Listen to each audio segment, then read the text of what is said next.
और सीधे आपको ले चलते हैं श्रीनगर के बख्शी स्टेडियम, जहां पर इस वक्त पीएम मौजूद है। वहां पर एक डॉक्यूमेंट्री दिखाई जा रही है आपके टीवी स्क्रीन पर। देश के पर्यटन स्थलों का कायाकल्प हो रहा है।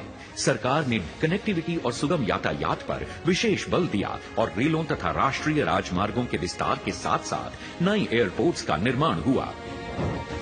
द्वारका, काशी विश्वनाथ, महाकाल, केदारनाथ, अंबाजी और अयोध्या जैसे 180 स्थलों को विभिन्न योजनाओं के अंतर्गत विकसित किया गया, जिससे आध्यात्मिक पर्यटन में रिकॉर्ड बढ़ोतरी हुई।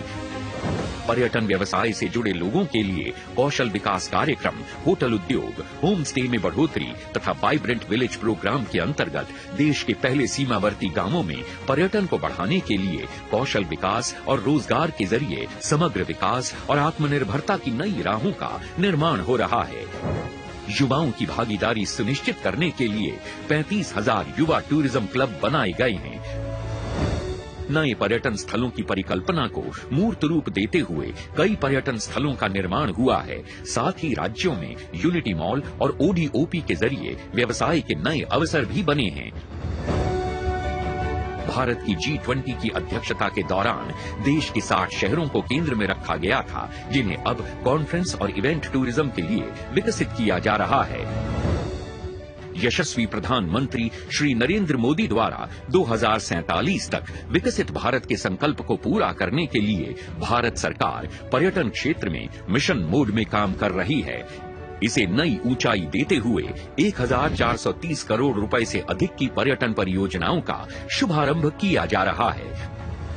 इसी कड़ी में देखो अपना देश पीपल्स चॉइस पोल की भी शुरुआत हुई है, जिसके अंतर्गत भारतीय पर्यटक अपने पसंदीदा पर्यटन स्थलों के साथ उन नए स्थानों के बारे में भी बता सकेंगे जहां जाना उनका सपना है। इसके अलावा चलो इंडिया पोर्टल भी लॉन्च किया गया है, जो प्रवासी भारतीयों को इनक्रेडिबल इंडिया एम्बेसडर बन अपने गैर भारतीय साथियों को भारत भ्रमण के लिए प्रेरित करने का मौका देता है।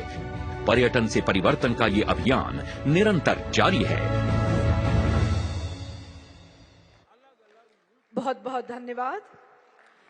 और अब एक और शॉर्ट फिल्म जो ये संदेश लाए हुए है कि बदलते जम्मू कश्मीर यानी खुशहाल जम्मू कश्मीर का ख्वाब पूरा करने में मोदी सरकार की नीतियों ने क्या प्रभाव डाला है।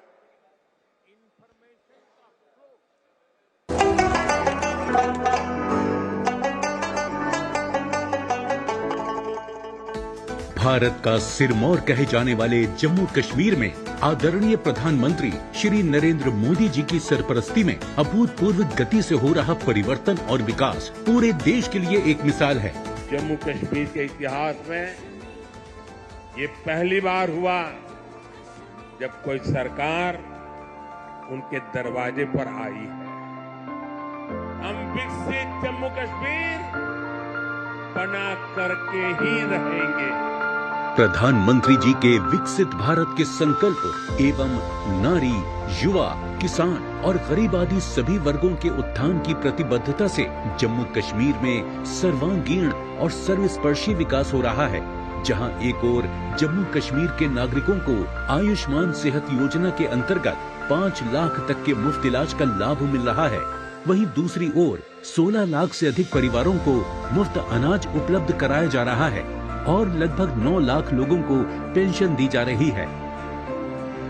आदरणीय प्रधानमंत्री जी के कुशल नेतृत्व और माननीय उपराज्यपाल श्री मनोज सिन्हा जी के दिशा निर्देश में जम्मू कश्मीर में अमन और तरक्की के स्वर्णिम युग का आगाज हुआ है।